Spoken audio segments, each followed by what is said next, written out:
नेपाली भाषा मान्यता दिवसको यस कार्यक्रमको आयोजककर्ता डुवर्स नेपाली साहित्य सभा तथा डुवर्स अभियान समूह दुवैलाई मेरो आभार व्यक्त गर्दछु र आज पुरस्कृत हुन गइरहेका कवि कथाकार श्री अमिर खालिङ सरलाई हार्दिक शुभकामना प्रकट गर्दछु र यस समारोहमा उपस्थित सबैलाई मेरो न्यानो अभिवादन टक्राउँदछु। अंग्रेजी माध्यममा औपचारिक शिक्षा पाए तापनि इतिहासकार डाक्टर कुमार प्रधानले भने झै नेपाली मेरो पनि मायाको साउती गर्ने भाषा हो, विषादको रोदनको भाषा हो, मैले भीमनाद गर्दा अभिव्यक्त हुने भाषा हो, सपना देख्ने र ऐठन पर्दा चिच्चाउने भाषा हो, मेरो आत्मा हो। र हाम्रो भाषा मान्यताको सङ्घर्षको इतिवृत्ति बखान गर्नु अगाडि म मेरो बुझाइमा रिकग्निसन या मान्यता के हो त्यो स्पष्ट पार्न चाहन्छु। सामाजिक न्यायको पछिल्लो समयमा सबैभन्दा तनाव दुई ध्रुवमा भएको छ। पहिलो त हो संसाधनको पुनर्वितरण वा पुनरावन्टन, रिडिस्ट्रिब्युसन अफ रिसोर्सेस, र दोस्रो हो सांस्कृतिक विशिष्टताको मान्यता तथा सम्मान, रिकग्निसन अफ कल्चरल स्पेसिफिसिटी। र यो दुई ध्रुवको बहस यति तनावग्रस्त थियो कि 1990 को दशकमा समाजशास्त्रमा यो सबभन्दा ठुलो बहस थियो। नान्सी फ्रेजर र एक्सल हनेटको बीचमा, दुवै फ्राङ्कफर्ट स्कुलको तेस्रो पिढीको क्रिटिकल थियोरिस्टहरू हुन्।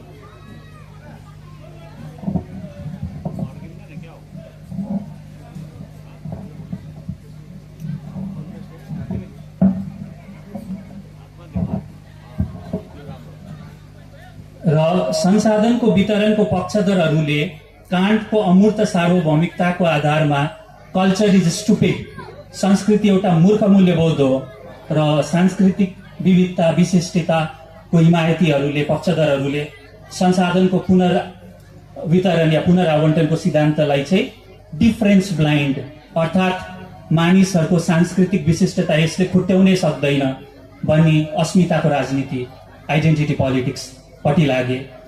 लासामा सुन्छ कान मेरो बुझ्छै भने झै यी सार्वभौमिक न्यायको सिद्धान्तकारहरूले सांस्कृतिक विशिष्टता बोक्न नसक्दा बहुसंस्कृतिवाद जुन सिद्धान्त छ त्यसले हेगलको सिटलिचकेट जस्तो अवधारणालाई अंगीकार गर्छ, जसको मतलब हो, जसको अनुसार तपाईँ र मेरो सम्मान, हाम्रो मान्यता हामी एक अर्काले नै आफैले आफैलाई दिने हो, को प्रड्युस गर्ने हो।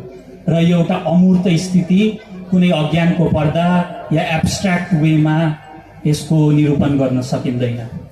र अब नेपालीको सन्दर्भमा त एकदमै मार्मिक रूपमा इन्द्रबहादुर राईले Indian Nepali nationalism and Nepali poetry भन्ने उनको जुन एउटा लेख छ त्यसमा भन्नुभएको छ कि विश्व नागरिक बनाउने होडमा धेरैले आज यो बिर्सिसकेका छन् कि यति लामो यात्रा पथमा हामीलाई विश्राम गर्नलाई वे स्टेशन्सहरू चाहिन्छ जुन राष्ट्रियता, राष्ट्रवाद अथवा हामीलाई एउटा छुट्टै राज्य। र एउटा अंग्रेजी फिल्मको छोटो संवाद भनेर म यहाँ भाषा आन्दोलनको विवरणपट्टि लाग्छु। म्युनिक नामको यस चलचित्रमा एकजना फिलिस्तिनी अभियन्ता एक्टिभिस्टले एउटा युरोपेली साथीलाई भन्दैछन्, त्यसैले त तिमी युरोपियन रेट्सहरू कहिल्यै बुझ्दैनौ, तिमीहरू भन्छौ घर ठुलो होइन तर तिमीहरूलाई त फर्किआउनलाई घर छ।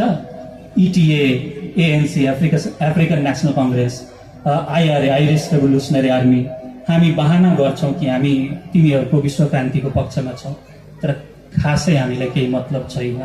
हामीलाई राष्ट्र चाहिएको छ, घर ठुलो सबै कुरो। र अब नेपाली भाषा आन्दोलनको ऐतिहासिक पृष्ठभूमि तथा घटनाक्रम, 36 वर्षे नेपाली भाषा आन्दोलनको औपचारिक सुरुवात भने 1956 देहरादूनबाट प्रकाशित जागृत गोर्खा नामक पत्रिकाको सम्पादक रहे आनन्द सिंह थापा, वीर सिंह भण्डारी र नरेन्द्र सिंह थापाले राष्ट्रपति राजेन्द्र प्रसादलाई पत्र लेखेर सुरुवात गरेको थिए। संविधानको 8औं अनुसूचीमा अन्तर्भुक्त गर्न उनीहरूको माग थियो, तर त्यो हुन सकेन, कारण तत्कालीन राजभाषा आयोगका मुखिया श्री बीजी खरेलले नेपाल एउटा स्वतन्त्र देश छ र त्यसको भाषा भारतको संविधानको 8औं अनुसूचीमा दर्ता गरिएन भनेर आनन्द सिंहलाई पत्र पठाए। यस औपचारिक थालनीभन्दा अघि पनि 1954 सालमा कालेबुङबाट प्रकाशित नवप्रभात पत्रिकाको सम्पादिका सानुमती राईले उक्त पत्रिकामै भारतीय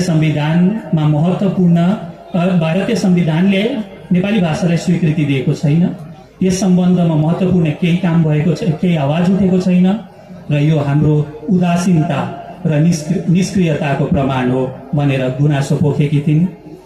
त्यसो त भारतमा नेपाली भाषिक राष्ट्रियताको चेतना यी घटनाहरू अघि पनि देख्न र बुझ्न सकिन्छ।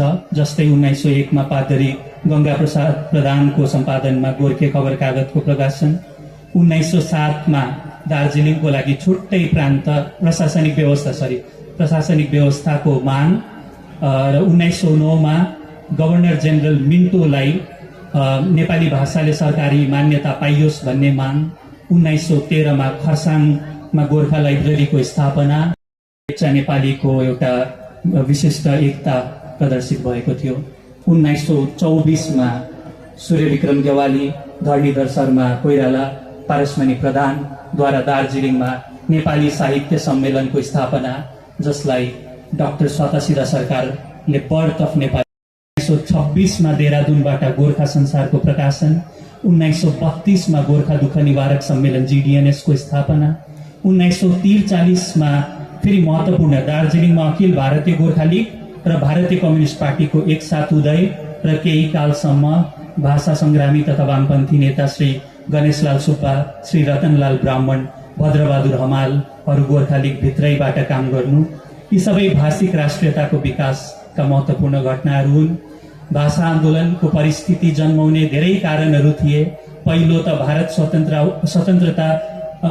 स्वतन्त्र हुँदाको असुरक्षा बोध, दोस्रो 1951 को जनगणना जसमा दार्जिलिङमा नेपाली जनसङ्ख्या केवल 20% देखाइयो र जसले गर्दा राज्य पुनर्गठन आयोगको दृष्टि यसमा परेन। 1961 मा बंगालका मुख्यमन्त्री BC रोयद्वारा पेश गरिएको पश्चिम बंगाल सरकारी भाषा विधेयकमा नेपाली भाषालाई छुट्याइयो। फलस्वरूप दार्जिलिङमा BC रोय भाषा खोइ जस्ता नारा गुन्जिए। यसको विरोध राज्यसभा सांसद त्यसबेलाकी मायादेवी छेत्रीले गरिन्। लोकसभा सांसद थियोडर माननले 1951 को यस जनगणनालाई यो जीवित मानिसहरूको नरसंहार गर्ने दस्तावेज हो भनेर आक्रोश व्यक्त गरे। देहरादूनबाट सुरु भएको यस आन्दोलनको केन्द्र दार्जिलिङमा आइपुग्छ जब 1972 मा सबैभन्दा लामो अवधि सङ्घर्ष गर्ने संस्था अखिल भारतीय नेपाली भाषा समितिको गठन हुन्छ।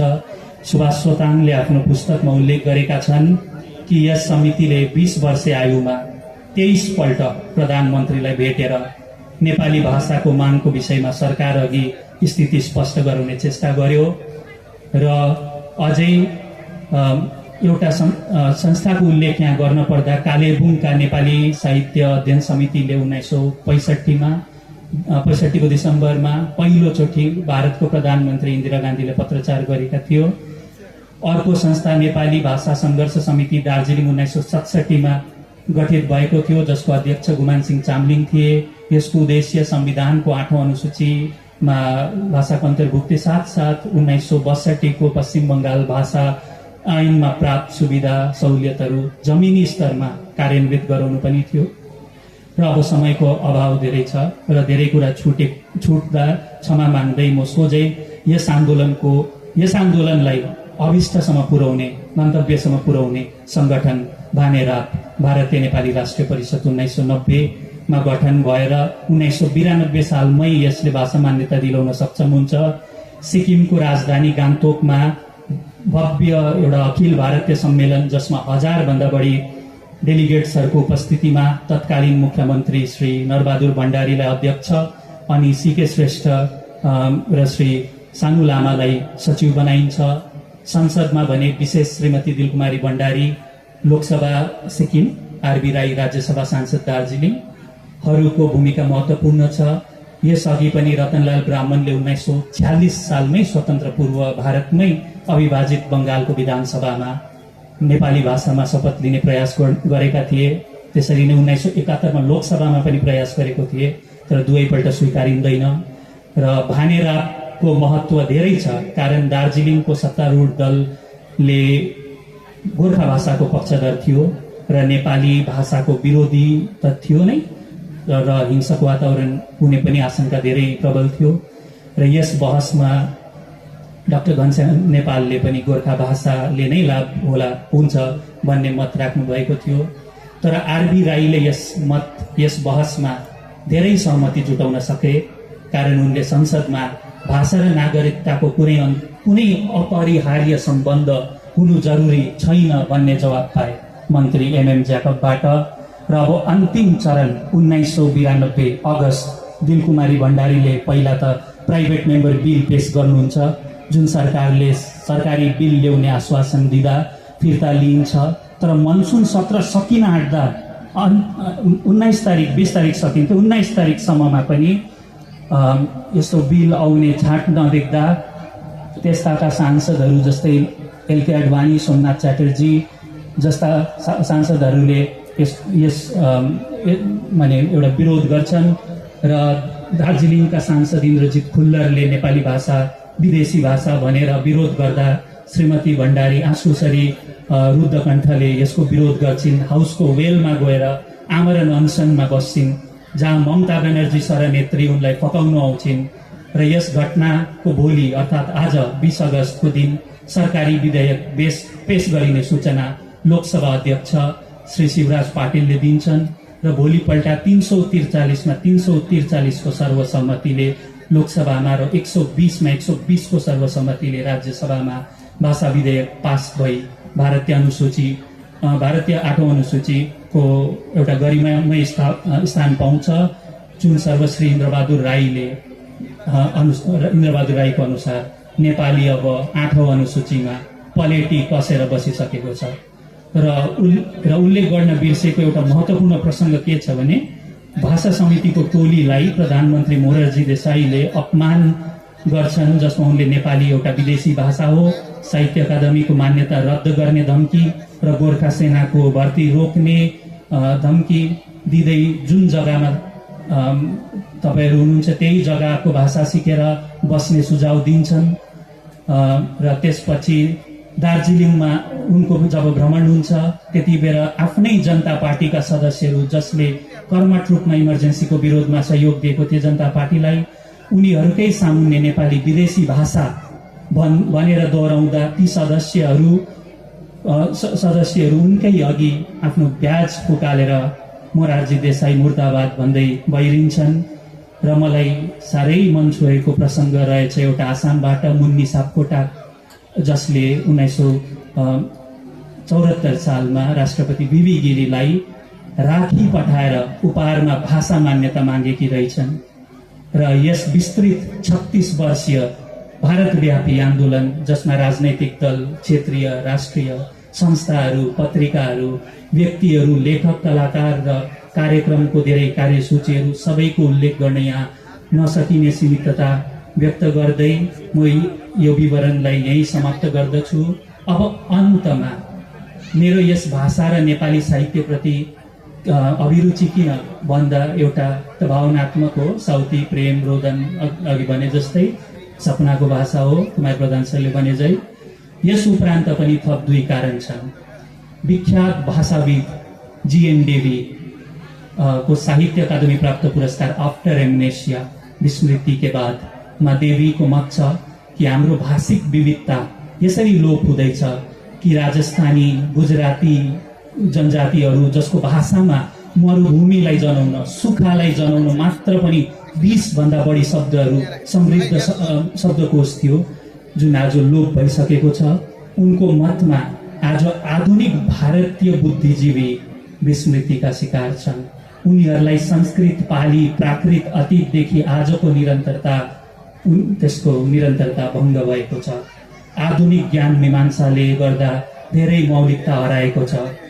उसको अघि अब इन्डोलोजी, विलियम जोन्सले कलकत्तामा इन्डोलोजिकल स्टडिज जुन गरेको थिए, त्यसमा अतीतको गौरवमय बखान र आधुनिक ज्ञान मीमांसा छोडेर अरू भाषा साहित्यको जुन समय अवधि र त्यसमा भएको कामहरू छ, त्यसबारे धेरै ज्ञान छैन। तामिलको त 1000 सालको इतिहास विस्मृत हुने डर छ। त्यसको एउटा उदाहरण उनी दिन्छन्। आधुनिक भारतीय विश्वविद्यालयमा नयाँ ज्ञान विज्ञान जब भित्रियो त्यस समय भारतमा धेरै समृद्ध एउटा एपिक क्रिटिसिजम भन्ने क्रिटिसिजमको एउटा ब्रान्च थियो, जो बेलायतमा भन्दा भारतमा धेरै समृद्ध थियो। आचार्य दण्डीको सिद्धान्तलाई आधुनिक ज्ञान मीमांसाको अघि विस्मृत हुनु पर्यो। अब यही विस्मृति बाहिर आउने प्रचेष्टामा हामीले हाम्रो भाषा त्यसको मौलिकतालाई अङ्गीकार गर्नुपर्छ। नभए डाक्टर गोविन्दराज भट्टराईले भने झै हामीले आफ्नै मौलिकता खुट्ट्याउनु सधैँ अमौलिक ज्ञानको बैशाखी चाहिन्छ। र अन्तिम चाहिँ भारतको एक विद्वान सुदीप्त कविराज आफ्नो पुस्तक इन्भेन्सन अफ प्राइभेट लाइफमा भन्छन्, जसमा उनले आधुनिक बङ्गाली साहित्यको अध्ययन गरेका छन्। र उनको अनुसार भारतमा धर्म र दर्शनको वाङ्मय बृहत छ, तर विचित्र रूपमा पेक्युलरली सामाजिक सिद्धान्त भने पश्चिममा जस्तो हुन सकेन। तर के यसो हो त? हामीले हाम्रो समाज सम्बन्धी केही सोचेनौँ, विचार गरेनौँ? गर्यौँ अवश्य, तर त्यो विचार कहाँ छ त? उनले भन्छन् यो हाम्रो साहित्यमा छ। र अर्को सपना त उनी यति विस्तृत देख्छन् कि हामी हाम्रो साहित्य पढेर, भर्नाकुलर लिट्रेचर पढेर एउटा मौलिक सिद्धान्तको निरूपण गर्न सक्छौँ, जुन उत्तर उपनिवेशवाद, तेस्रो दुनियाँको सिद्धान्त जुन पोस्ट कोलोनियलिजम छ त्यसले धरिसकेन। किनकि पोस्ट कोलोनियलिजमले के गर्छ भने यसले पाश्चात्य ज्ञान मीमांसालाई हेर्छ। कसरी पश्चिमले, how the west fail to cognitively understand this, वेस्टले कसरी माने पूर्वीय ज्ञानलाई बुझ्न सकेन। जसमा एडवर्ड सेडको फेमस किताब ओरिएन्टलिजम छ। र कविराज भन्छन् पश्चिमलाई हामीलाई लुट्नु थियो, बुझ्नु थिएन। र हाम्रो ज्ञानमा उनीहरूको कुनै चासो नै थिएन। त्यसैले हामी आफैलाई बुझौँ, आफ्नो मौलिकता खुट्ट्यौँ। भगवान बुद्धको उक्ति अप्पो दिपो भव, आफ्नो प्रकाश स्वयं बनौ भन्दै म बिदा लिन्छु। भुल त्रुटि भए क्षमा चाहन्छु।